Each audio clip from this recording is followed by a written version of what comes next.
네, 조현호 장로님께서 나오셔서 말씀 전하시겠습니다. 네, 하나님의 말씀 이사야 53장입니다. 이사야 53장 1절부터 9절까지입니다. 제가 봉독합니다. 우리의 전한 것을 누가 믿었느냐? 여호와의 팔이 누구에게 나타났느냐? 그는 주님 앞에서 연한 순같이 마른 땅에 뿌리같이 자라서 고운 모양도 없고 풍채도 없으며 우리가 보기에 흠모할 만한 아름다운 것이 없다. 그는 멸시를 당하고 사람들에게 버림받았으며 슬픔을 많이 맛보고 병고를 아는 사람이다. 마치 사람들이 외면하는 자같이 그가 멸시를 당하였고 우리도 그를 귀하게 여기지 아니하였다. 참으로 그는 우리의 병고를 지고 우리의 슬픔을 당하였으나 우리는 그가 징벌을 받고 하나님께 맞으며 고난을 당한다고 생각하였다. 그가 찔린 것은 우리의 허물 때문이며 그가 상처를 받은 것은 우리의 죄악 때문이다. 그가 징벌을 받음으로 우리가 평화를 누리고 그가 채찍에 맞음으로 우리가 고침을 받았다. 우리는 모두 양같이 방황하여 각기 제 길로 갔으나 여호와께서는 우리 모두의 죄를 그에게 넘겨 씌우셨다. 그는 짓밟히고 괴롭힘을 당하여도 그 입을 열지 않았으며 도수장으로 끌려가는 어린 양 같고 털 깎는 사람 앞에 양같이 잠잠하여 그 입을 열지 아니하였다. 그가 잡혀가 감금당하고 재판받았으니 그 세대 중에 누가 생각하기를 그가 산자의 땅에서 끊어짐은 마땅히 형벌받을 내 백성의 죄악 때문이다 하였겠느냐.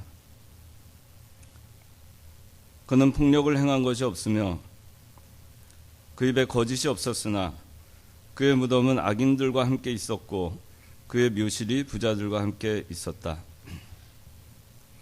예. 오늘 이사야 53장 다음 돌아오는 주일이 성탄절입니다. 우리가 성탄절 하면은 아마 여러분들 연말이 또 다 되오고 또 새해를 맞이하는 그 기분, 또 한 해를 정리하는 그 기분, 여러 가지 복잡한 그런 마음들이 혼재되어 있을 텐데 그 가운데서 또 성탄절을 맞이하게 될 때 왠지 모르게 우리가 상당히 마음이 설레고 또 그저 좋은 그런 느낌을 받게 됩니다. 그리고 또 성탄절을 맞이하면서 거리에 뭐 캐롤이라든가 또 트리 또 빌딩들 이렇게 그 장식을 해놓은 걸 보면서 아 이제 연말 됐고 성탄절이 가까웠구나 하는 생각들을 하면서 마음의 즐거움들이 있을 겁니다. 또 우리가 그런 것들을 보면서 예수님의 탄생을 우리가 물론 참 환영하고 너무나 감사하고 기쁜 일이기도 하지만 그리스도께서 왜 이 땅에 오셔야만 했는가 하는 걸 우리가 돌아보고 성탄절을 우리가 준비하고 또 그걸 맞이하는 그런 우리의 마음의 자세가 참 감사함, 또 성탄절에 그 오시는 그 예수님께서 왜 오셨는가를 통해서 우리는 어떻게 또 성탄을 맞이하고 우리의 어떤 모습을 우리가 돌아보고 우리는 어떻게 살아야 되겠는가 그를 다시 한번 돌이켜보는 그런 한 주간이 여러분들이 돼서 이번 한 주간에 여러분들이 예수님의 성탄을 잘 맞이할 수 있게 되기를 바라는 마음에서 오늘 본문을 정했습니다. 이사야 53장 오늘 본문의 제목은 메시아의 고난 당하심입니다. 메시아의 고난 당하심. 자, 1절 누가 읽어주세요. 예. 우리의 전한 것은 로마서 10장 16절에는 복음이라고 말씀하고 있습니다. 하나님께서 능력의 팔로 우리들을 구원하려고 또 복음을 가지고 그렇게 구원하려고 하셨지만은 사람들은 그리스도이신 복음을 믿지 않았고 또 배척했습니다. 2절 읽어주세요. 예. 예수님께서 이 세상에 오실 때 모습을 여기서 말하고 있습니다. 그리스도는 주님 앞에서 연한 순같이 마른 땅에 뿌리같이 자라서 고운 모양도 없고 풍채도 없으며 우리가 보기에 흠모할 만한 아름다운 것이 없다 그랬습니다. 예수님께서 오실 때의 모습에 대해서 말씀하고 있습니다. 여기서 그 싹, 연한 순, 이건 싹을 얘기합니다. 마른 땅에 뿌리같이 자라서 고운 모양도 없고 풍채도 없고, 그래서 연한 순같이 막 이제 땅을 뚫고 그 씨앗이 발화가 돼가지고 나오는 그런 그 연한 새 싹을 얘기하는 것입니다. 이 연한 순같이 예수님이 마른 땅에 뿌리같이 자랐다고 했습니다. 그리고 연한 순이 이렇게 처음에 싹을 튀어서 땅을 뚫고 나올 때 봄에 보면은 그게 화려하지도 않고 고운 모양도 없고 또 풍채도 없고 우리가 흠모할 만한 아름다운 것을 거기서 발견하기가 어렵습니다. 참 연약하고 참 보잘것없습니다. 그것이 다 자라서 나무가 되고 꽃을 피울 때 그제서야 그 진가를 발휘하게 되고 또 볼품도 있고 또 풍채도 있고 흠모할 만한 아름다운 것도 그제서야 나타나지만 예수님께서 오실 때는 그렇지 않았습니다. 이 연한 순이라고 하는 것은 새 생명과 같은 겁니다. 새 생명은 그리스도의 복음을 얘기합니다. 그리스도의 복음은 이와 같이 모양도 없고 풍채도 없고 아름다운 것도 없습니다. 그렇습니다. 그렇지만 그 복음에는 능력이 있습니다. 보기에는 참 보잘것없는 것 같아요. 그래서 고린도전서 1장에는 십자가의 도는 하나님의 능력이요 하나님의 지혜다 그렇게 얘기했고, 하나님의 지혜의 그 연약한 것이 인간의 지혜의 강함보다 더 낫다 그런 말씀이 있습니다. 그게 뭐냐면은 십자가의 도를 보면은 십자가에서 어떻게 됐어요? 예수님께서 정말 허무하게 십자가에 못 박혀 돌아가셨어요. 정말 허무하게 십자가에 못 박혀 돌아가셨죠. 사람들은 다 끝났다고 생각했을 겁니다. 다 소용없고 다 끝났고 이제 그 메시아 왕국도 끝났고, 너무나 연약하죠. 너무 허무하게 예수님께서는 십자가 형틀에 못 박혀서 돌아가셨을 때 아마 절망했을 겁니다. 많은 사람들이. 그렇지만 거기서 끝나지 않았죠. 예수님께서는 3일 만에 부활하셨고 그리고 40일 후에 승천하셨습니다. 보기에 사람들이 볼 때에는 참 연약한 것 같아요. 별 볼 일 없이 끝난 것 같아요. 그것이 복음입니다. 그러나 거기에는 새 생명이 있고 한 번 새 생명으로 부활하게 됐을 때 거기에는 하나님의 능력이 있고 하나님의 지혜가 있습니다. 그렇기 때문에 십자가의 도는 하나님의 능력이고 하나님의 지혜라고 했습니다. 세상 사람들은 그걸 이해를 못합니다. 2000년 전에 예수님이 나신 게 뭐 그렇게 대단하냐, 그는 위대한 사람 가운데 하나다, 그냥 그러고 십자가에 못 박혀 죽었다, 그렇게 알고 맙니다. 그게 그거다. 그러나 예수 그리스도의 부활, 그 부활의 복음을 믿는 사람들에게 있어서는 이건 결코 연약하지 않습니다. 아주 강력하고 하나님의 지혜고 하나님의 능력이 됩니다. 세상 사람들 볼 때는 연약한 것 같지만 그러나 강합니다.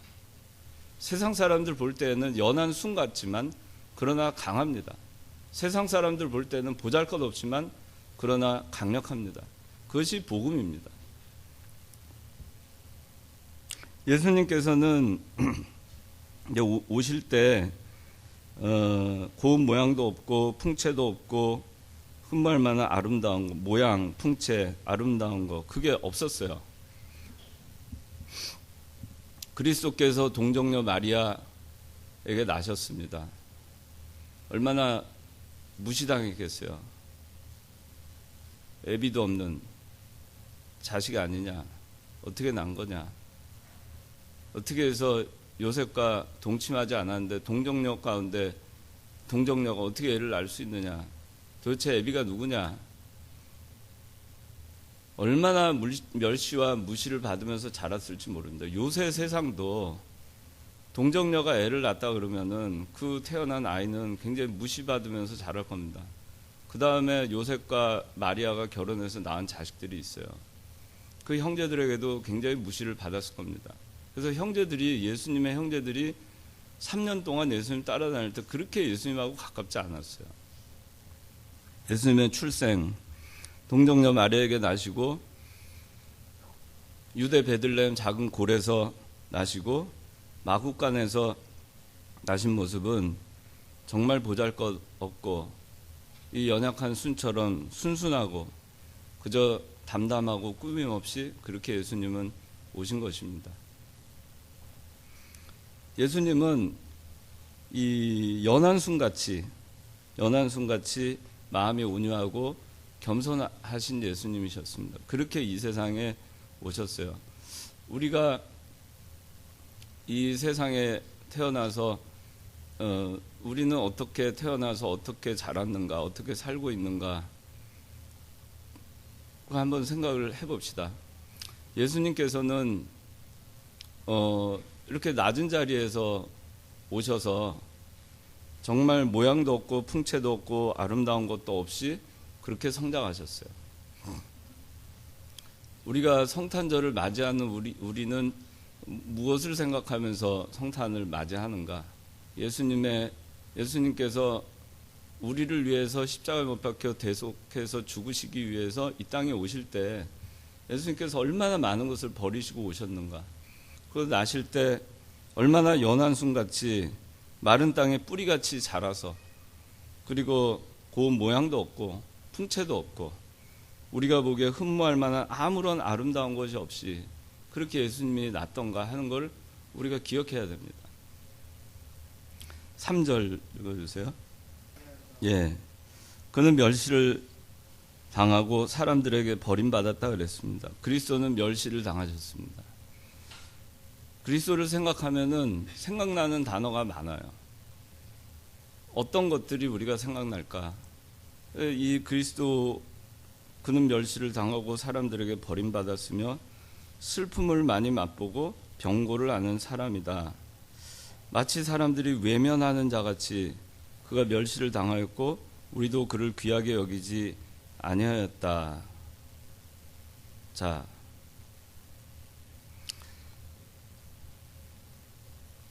내가 멸시를 당하고 사람들에게 버림받고 슬픔을 많이 맛보고 병고를 앓는 사람이고 마치 사람들이 외면하는 자같이 나를 멸시하고 아무도 나를 귀하게 여기지 않는다고 생각해 보십시오. 여러분들 어떻게 했어요? 여러분들의 자존감은 어떻게 했어요? 여러분들이 이 세상을 살아갈 때 어떤 마음으로 살아갈 수 있을 것 같아요? 이 구절을 보면 그리스도의 멸시를 당하심을 생각해 보면 떠오르는 단어가 참 많아요. 외로우셨구나. 예수는 참 외로우셨다. 멸시를 당하는 가운데 아무도 그를 귀하게 여기지 않았어요. 얼마나 외로우셨을까. 눈물, 슬픔을 많이 맛보고 그랬어요. 눈물, 예수님의 눈물, 그런 것들이 기억납니다. 바리새인의 비방, 바리새인들의 핍박, 바리새인들이 그리스도를 욕한 것, 조롱, 십자가 밑에서 로마 병정들이 그리스도의 옷을 찢어서 나누면서 희롱하고 옷을 벗기고 홍포를 입히고 그런 것들이 생각납니다. 침뱉음을 당하시고 뺨을 맞으시고 갈대로 머리침을 당하시고 그렇게 했죠. 모욕을 당하시고 멸시를 당하셨어요. 예수님께서 당하신 겁니다. 실제로 당하신 거예요. 우리가 그런 거 예수님 때문에 당해본 적 있는가? 당하면서 살 때 우리는 그걸 잘 버티는가? 잘 견뎌내는가? 그리스도 때문에 그런 멸시를 한 번이라도 받아본 적 있는가? 그리스도 때문에 한 번이라도 외로워봤던 적이 있고, 그리스도 때문에 눈물 흘려본 적이 있고, 너무 억울해서 그리스도 때문에 비방받아본 적 있고, 그리스도 때문에 핍박받아본 적 있고, 그리스도 때문에 욕을 맞아본 적 있고, 그리스도 때문에 내가 누군가 나에게 침을 뱉은 꼴을 당해본 적이 있는가? 그리스도 때문에 뺨을 맞은 적이 있으며, 그리스도 때문에 매를 맞은 적이 있으며, 그리스도 때문에 옷을 벗기고 홍포를 입히는 이러한 그 모욕을 당해본 적이 있는가?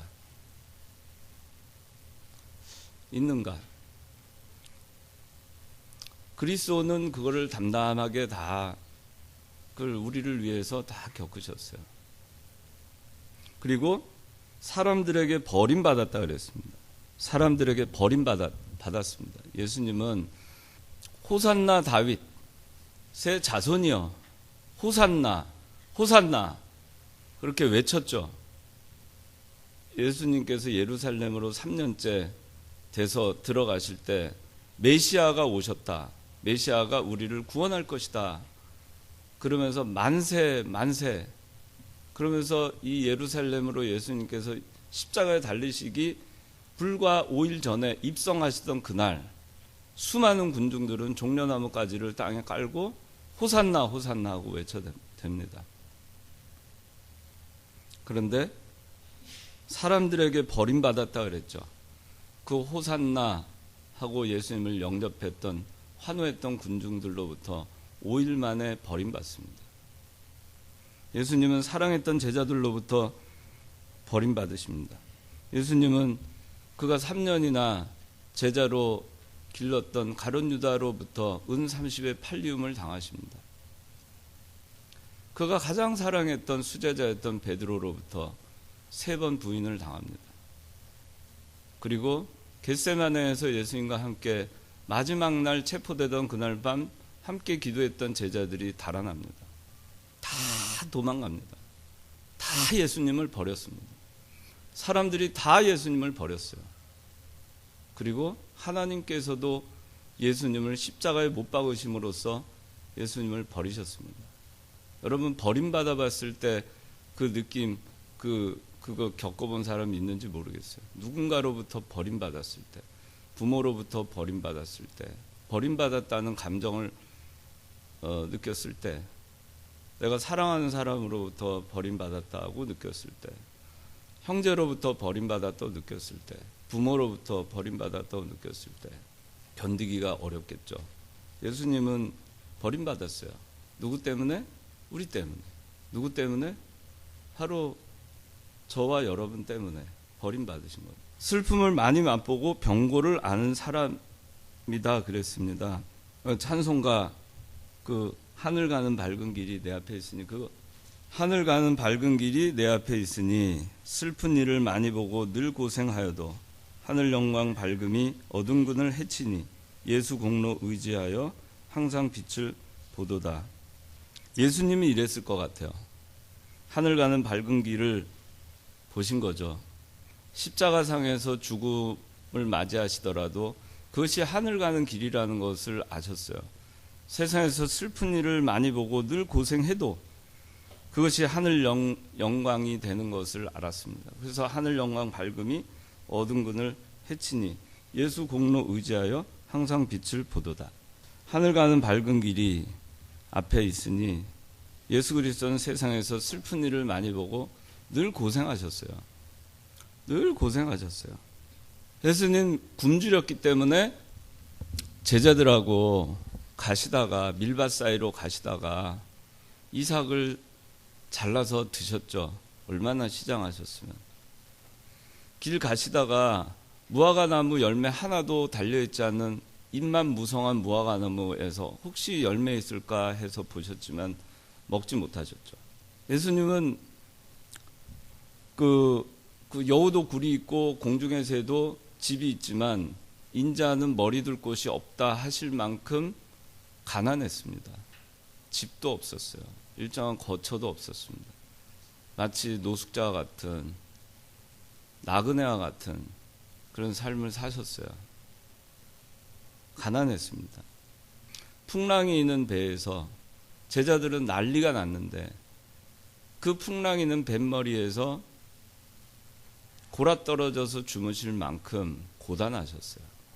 예수님은 목마르셨어요. 성경에는 예수님을 보고 어떤 사람이 이 사람 나이가 50도 되지 않았는데 그런 말이 있습니다. 예수님이 50세 정도로 보였다는 얘기입니다. 예수님 33살에 십자가 못 박혀 죽으셨죠. 50세로 보인다고 했습니다. 그렇게 질고와 고달픈 인생을 사셨어요. 그 예수님 왜 그러셨는가? 여러분들 다 알죠. 예수님은 히브리서 4장 15절에 우리의 모든 슬픔과 고통을 다 체휼하셨다고 합니다. 그렇게 예수님께서 이렇게 우리를 위해서 하셨는데 마치 사람들이 외면하는 자같이 그가 멸시를 당하였고 우리도 그를 귀하게 여기지 아니하였습니다. 우리는 그를 귀하게 여기지 않았어요. 예수님을 언제 여러분들 귀하게 여겨본 적 있어요? 정말 예수님을 귀하게 여겨본 적 있습니까? 예수님이 고난당하실 때 그리스도를 위해서 여러분들 희생해 본 적 있어요? 그리스도가 병들었을 때, 그리스도가 목말랐을 때 물 한 모금 주신 적 있어요? 그리스도가 외로울 때 힘내라고 해주신 적 있어요? 사람들은 외면했습니다. 예수님께서 그렇게 고난당하실 때 사람들은 참 잔인해요. 외면했어요. 내 일 아니니까. 내가 알 바 아니고. 너는 나와 상관없는 것이고. 그것이 자기의 죄 때문에 예수님께서 그 고난 당하시는 거를 알지도 못한 채 사람들은 떠났고 그리스도께서 힘들었을 때 외면했고 오히려 귀히 여기지 않고 멸시를 했어요. 그게 우리들의 모습입니다. 우리가 아무리 예수님을 믿는다고 수십 년 예수님을 믿었지만 우리가 그렇게 사는 게 우리들의 모습이에요. 우리가 그렇게 살고 있지 않은가? 나는 의로운 그리스도인인가? 나는 그런가? 나는 잘하고 있는가? 나는 외면하지 않았는가? 나는 그리스도께서 어려움이 있을 때 외면하지 않았는가? 그리스도께서 힘들었을 때 외면하지 않았는가? 마태복음 25장에는 그 마지막 날에 그 예수님께서 그 이제 심판대 앞에서 이렇게 얘기합니다. 왼쪽과 오른쪽에 있는 자들한테 그렇게 얘기합니다. 내가 배고팠을 때 너희가 나에게 먹을 것을 주었고 내가 목말랐을 때 너희가 나에게 물을 마시게 하였으며 내가 나그네 되었을 때 너희가 나를 영접하였고 내가 헐벗었을 때 너희가 나에게 옷을 입혀 주었으며 내가 병들었을 때 너희가 나를 돌보아 주었고 내가 감옥에 갇혔을 때 너희가 나를 방문해 주었다. 그렇습니다. 그때 의로운 자들이 대답합니다. 주님, 저희가 언제 주께서 시장하신 것을 보고 잡수실 것을 드렸으며 목마르신 것을 보고 마시게 해드렸습니까? 저희가 언제 주께서 나그네 되신 것을 보고 영접하였으며 헐벗으신 것을 보고 옷을 입혀드렸습니까? 저희가 언제 주께서 병드신 것이나 감옥에 갇히신 것을 보고 주님을 찾아 뵈었습니까? 왕이 대답하여 그들에게 말하기를 내가 진정으로 너에게 말하니 너희가 내 형제들 중 이 지극히 작은 자 하나에게 한 것이 곧 내게 한 것이다 라고 할 것이다. 그렇습니다. 우리는 우리 주변에 신앙생활을 하다가 굶주리는 사람들이 있습니다. 목마른 사람들이 있습니다. 나그네 된 사람들이 있습니다. 헐벗는 사람들이 있습니다. 병든 사람들이 있습니다. 감옥에 갇힌 사람들이 있습니다. 우리 주변에. 그럴 때 외면하지 마세요. 외면하지 마시기 바랍니다. 그것이 그리스도께 하는 것입니다. 4절 읽어주세요. 예, 참으로 사람들은 그는 우리의 병고를 지고 우리의 슬픔을 당하였음에도 불구하고 사람들은 어떻게 하냐면은 그가 마땅히 징벌을 받고 하나님께 맞으며 고난을 당한다고 생각합니다. 그래서 귀하게 여기지 않고 같이 멸시하고 외면합니다. 그래서 우리가 생각을 해봐야 되겠습니다. 이 계절에 또 크리스마스를 앞두고 우리의 이 모든 허물과 죄를 위해서 오셨던, 우리 때문에 멸실당하고 버림받았고 슬픔을 맛보고 병고를 앓았고 사람들에게 외면을 당하고 멸시를 당하고 귀히 여김을 받지 않았던 그리스도를 생각하면서 우리가 그런 사람들을 볼 때 그를 위해서 기도해 줘야 됩니다. 병든 자 있으면 도와줘야 되고, 목마른 자 있으면 물을 주어야 되고, 또 배고픈 자 있으면 먹을 것을 갖다 줘야 됩니다. 배고픈 자에게 네가 알아서 가서 먹을 것을 찾아 먹어라, 네 문제니까 네가 알아서 해라, 그렇게 해서 외면하는 것은 옳지 않습니다. 적어도 기도라도 우리가 형제 자매를 위해서 해줘야 됩니다. 어려움에 빠져 있는 사람들을 위해서 기도해 줘야 됩니다. 우리가 적어도 이렇게 생각하면 안 됩니다. 그가 마땅히 징벌을 받고 하나님께 맞으며 고난을 당하는 것이라고 함부로 생각하면 안 됩니다. 그때 당시에 예수님에 대해서 사람들이 그렇게 생각했어요. 근데 우리가 그렇게 함부로 해서는 안 됩니다. 우리 주변의 사람들을 볼 때 우리가 그걸 잘 기억하고 예수님께서 우리에게 어떻게 하셨는가, 또 우리가 그때 예수님 십자가에 못 박히고 예수님을 외면하고 부인하고 멸시하고 귀하게 여기지 않았던 그때 당시에 그 가운데 우리가 같이 있으면서 우리도 그렇게 얘기하는 겁니다.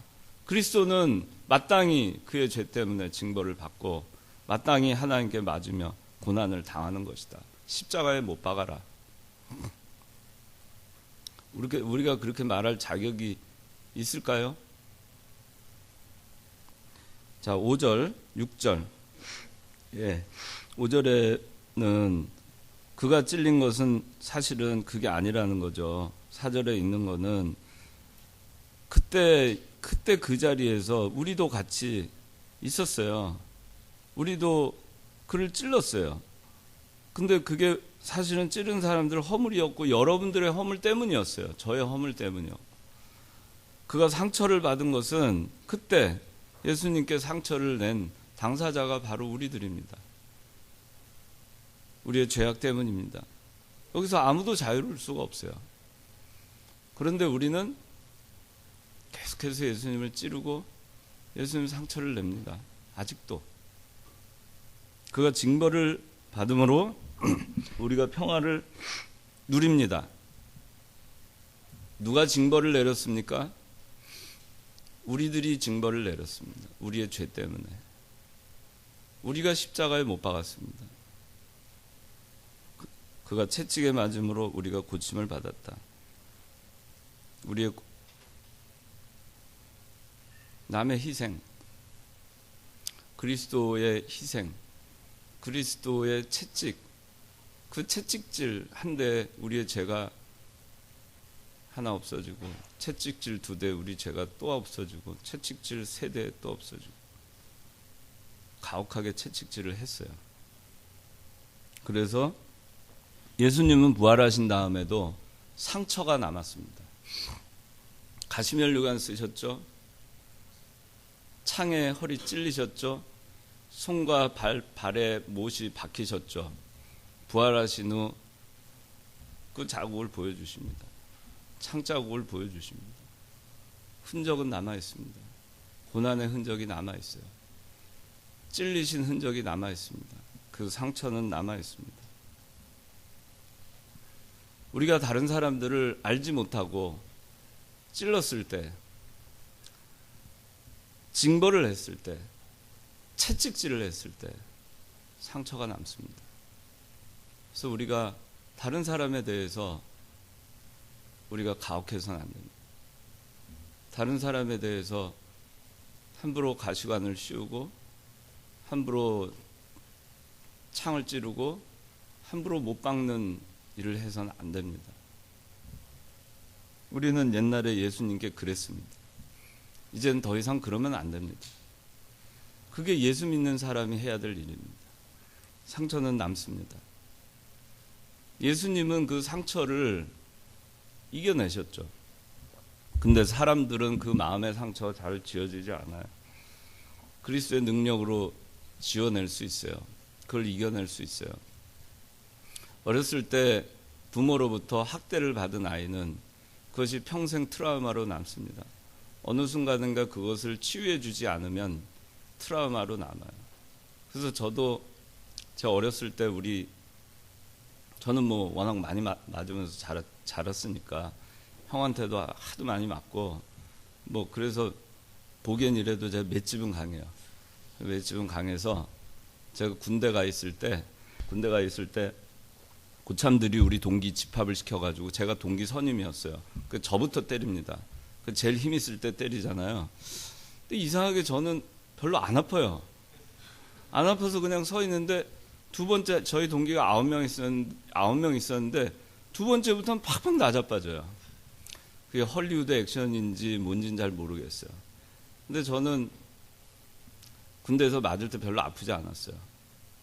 그 빠따를 맞아도 아프지 않았고 군홧발로 맞아도 아프지 않았어요. 별로. 참 희한했어요. 살살 때리나 일부러 그 생각까지 했어요. 근데 뭐 그럴 리는 없잖아요. 그 맷집이 강한데 뭐 제 세대는 그렇게 컸다고 치고 제가 어렸을 때 아버지한테 상처를 받은 것이 있었어요. 근데 그 상처가 45살에 해소가 됐습니다. 45살이 돼서 비로소 해소가 됐고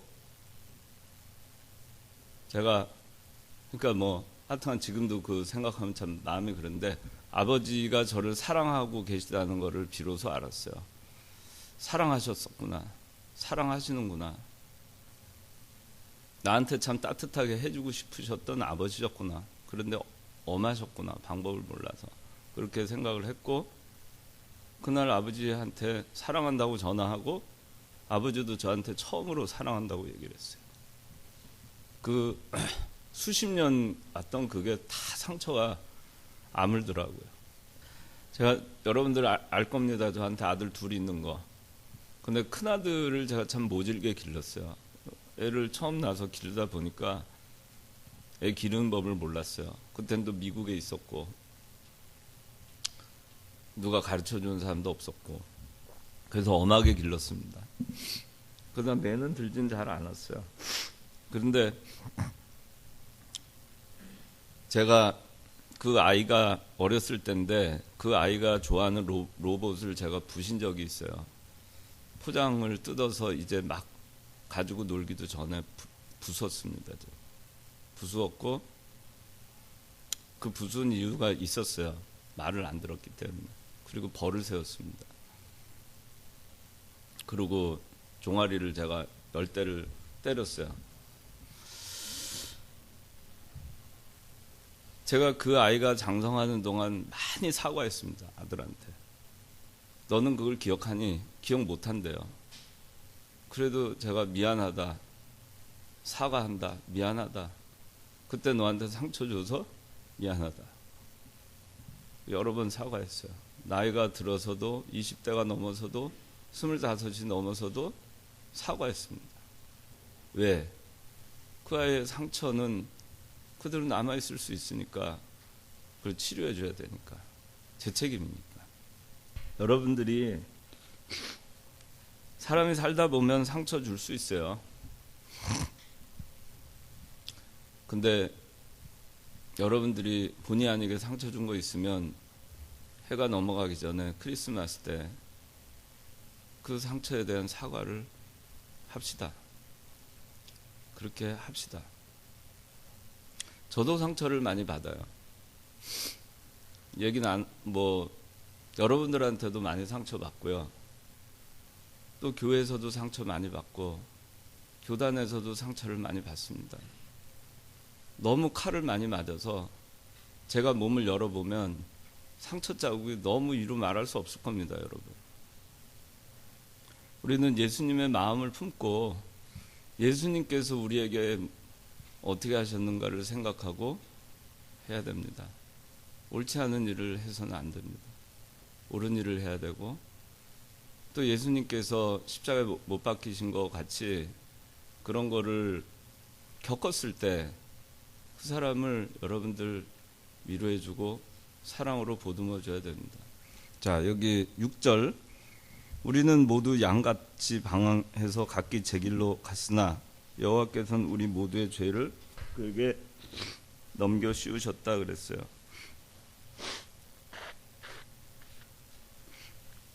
양들이 어떤지 아세요? 고집이 세요. 제멋대로입니다. 한 번 누우면 일어나지 않습니다.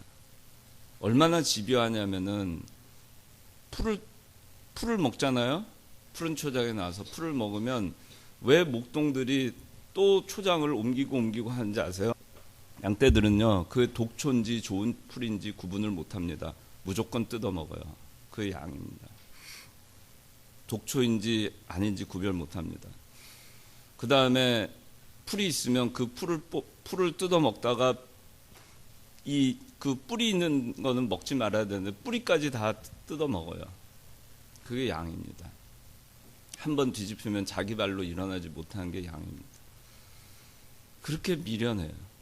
제 갈 길로 가는 게 양입니다. 우리는 다 양 같았어요. 예수님께서 우리의 목자가 되셔서 우리를 인도해 주지 않았으면 우리는 그저 방황하다가 각기 제 길로 가다가 이리와 늑대와 사자의 밥이 됐을 겁니다. 그런데도 우리는 고집이 셉니다. 제 뜻대로 합니다. 제 갈 길로 갑니다. 지금도 그렇게 합니다. 그렇게 행합니다. 과거에 그 양의 근성을 벗어나지 못해서 지금도 각기 제 길로 갑니다. 여러분들 금년 한 해 각기 제 길로 갔죠. 제가 아무리 여러분들 인도해도 각기 제 길로 가잖아요. 목사님께서 아무리 인도해도 여러분들 각기 제 길로 가잖아요. 하나님께서 말씀으로 여러분들 경책을 하고 권면해도 각기 제 길로 가잖아요. 여러분들 고집대로 제 갈 길로 가잖아요. 그게 인간의 모습입니다. 우리의 연약함 때문이에요. 그렇게 하지 맙시다. 새해부터는 그렇게 하지 맙시다. 우리 크리스마스를 앞두고 한번 돌아봅시다. 우리가 그렇게 하지 않았나. 참 말 안 듣고 고집 부리고 내 맘대로 하고 내 길로 가고 버려진 양떼 같았는데 하나님께서 우리 목자 돼서 다 살려주셨는데 그렇게 하고 살지 않는가. 우리가 전에는 양과 같이 길을 잃었습니다. 양과 같이 고생하며 유리했습니다. 근데 하나님은 예수 그리스도께 우리 모두의 죄를 다 덮어 씌우셨어요. 다 전가시켰습니다. 다 뒤집어 씌웠습니다. 죄를 뒤집어 씌웠어요. 죄 없는 예수님께 죄를 뒤집어 씌웠습니다. 예수는 그 죄를 안고 십자가 못 박혀 죽으셨습니다. 왜? 우리의 허물, 우리의 징벌, 우리의 죄악, 우리의 평화, 우리의 고침을 위해서, 우리를 구원하기 위해서, 오늘 여러분들이 있게 하기 위해서, 여러분들을 그렇게 지금도 양떼처럼 말 안 듣고 고집 세고 멋대로 하고 예수님 오신 성탄에 대해서도 아무 생각도 없고 우리 마음대로 그렇게 하고 살아도 그런 여러분들을 위해서 예수님이, 그런 저를 위해서 예수님이 죄를 다 뒤집어 쓰시고 십자가에 못 박혀 죽으신 것입니다. 고린도후서 5장 21절에는 하나님께서는 죄를 알지도 못하시는 분을 우리를 대신하여 죄로 삼으셨다. 이는 우리가 그분 안에서 하나님의 의가 되게 하시려는 것이다 라고 말씀합니다. 우리를 대신해서 죄를 알지도 못하시는 분을 죄로 삼으셨다고 말씀합니다. 자, 7절에서 9절 읽어주세요. 예수님은 짓밟히고 괴롭힘을 당하여도 입을 열지 않았습니다. 도수장으로 끌려가는 어린 양같이 털 깎는 사람 앞에 양같이 잠잠해서 그 입을 열지 않았다고 했습니다. 잡혀가서 감금당하고 재판받았지만 또 그 세대 중에 누가 생각하기를 산자의 땅에서 끊어지는 건 마땅히 형벌받을 내 백성의 죄악 때문이다. 그렇게 하지만 또 폭력을 행한 적도 없고 거짓도 없었지만, 그렇지만 예수님은 잠잠히 도수장으로 끌려가는 어린 양 같이 잠잠하게 그 입을 열지 않았다고 했습니다. 예수님은 세상 죄를 지고 가는 어린 양입니다. 우리의 유월절 양이신 그리스도께서 희생을 당하셨습니다.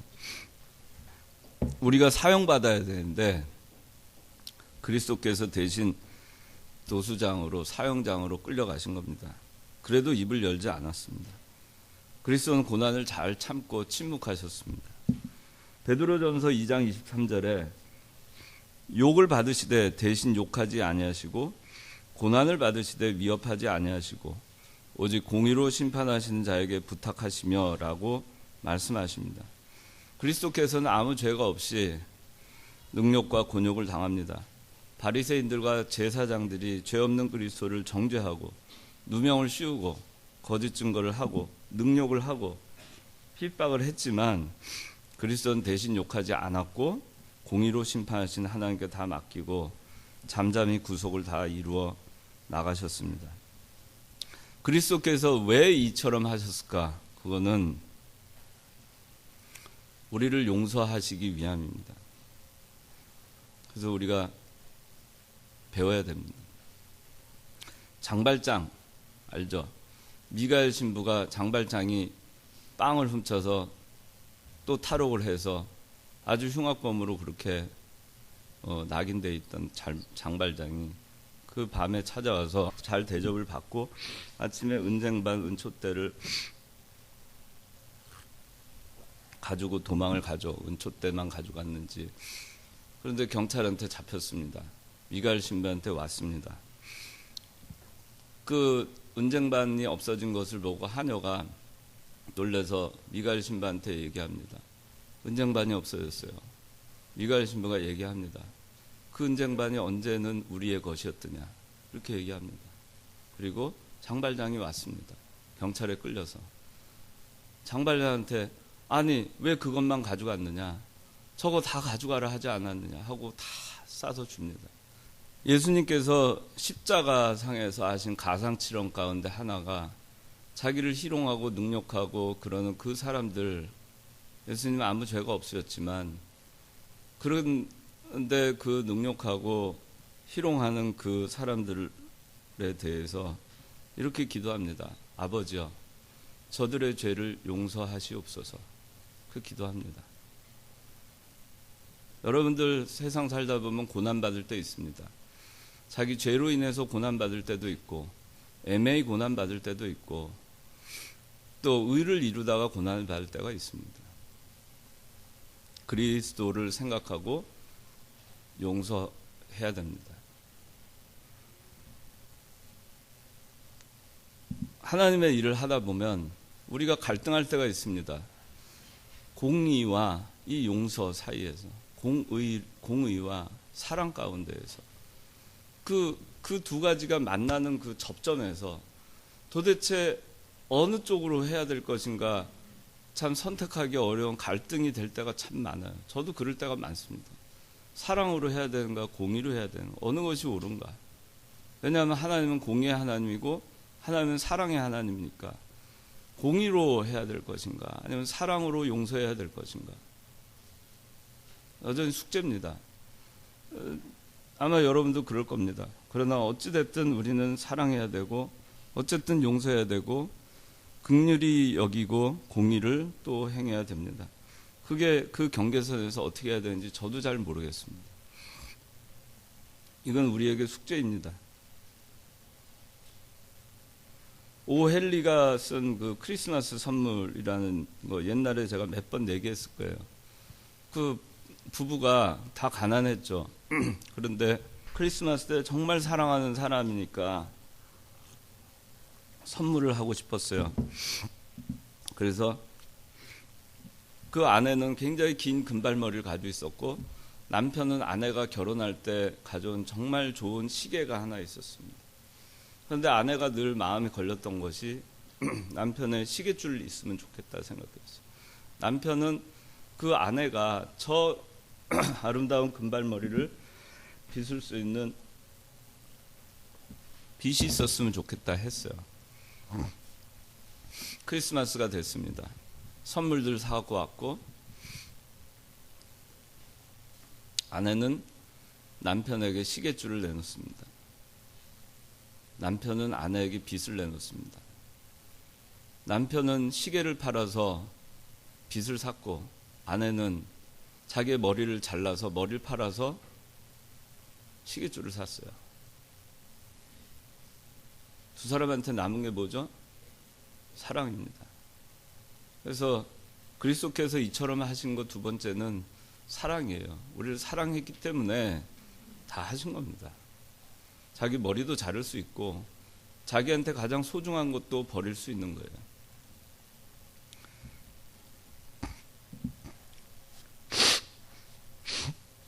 제가 86년도, 여러분들 지금 86년생 이하도 있죠. 86년도에 제가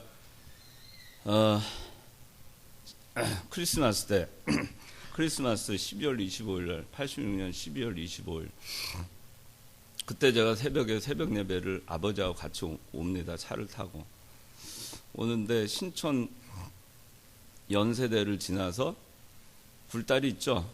거길 지나서 신촌역 쪽으로 올라갈 때였습니다. 그 새벽 4시쯤이었는데 젊은 사람 몇몇이 그 크리스마스 날 새벽에 길에서 밤새 술을 마셨는지 토하고 있었어요.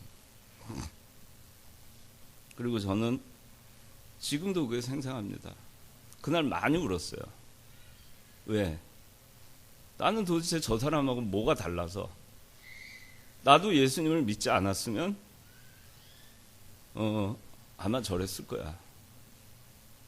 근데 내가 쟤네들보다 뭐가 나서, 뭐가 잘나서 그 예수님 사랑을 받고 나는 이 시간에 새벽 예배를 드리러 가는가. 예수님이 여러분들을 구원하셨어요. 구원하시기 위해서 이 땅에 오신 겁니다. 십자가 못 박혀 죽으시기 위해서 이 모든 것을 감당하시려 오신 것입니다. 제가 또 기억나는 게 있어요. 86년인데 제가 그때가 왜 기억나냐면 군에서 제대하고 놀 때였어요. 10월 달에 제가 제대해가지고 86년 11월이었는데 추수감사주일 날 우리 연합예배 드리잖아요. 근데 그때는 어느 정도 그 이런 복음성가는 아니지만 그런 거에 해당되는 곡들 몇 가지가 허용이 됐었어요. 그래서 그때 여러분들 잘 알 거예요. 우리의 어두운 눈이라는 그거 알죠? 알아요? 그 가사가 이 바로 이사야 53장이에요. 우리의 어두운 눈이 그를 미워했고 우리의 캄캄한 마음이 그를 몰랐으며 우리의 무지한 채찍질로 그를 내리쳤고 우리의 악독한 혀가 그를 정죄했으며 우리의 공명의 손길이 그를 멍들게 때렸으며 살인자를 본받아 우리는 그를 찔렀어. 우리는 그를 죽였지만 그 사랑 다하셨고 우리의 악함을 벗기셨어. 제가 지금도 이 찬송 이거는 참 기억이 많이 나요. 그래서 여러분들 때리지 마세요. 상처를 주지 마세요. 그리고 크리스마스 때, 이번 크리스마스 때는 이사야 53장 생각하면서 내가 누군가에게 이렇게 예수님께 대하듯 하지 않았는가 생각해 봅시다. 그리고 기도하고 여러분들 성탄절까지는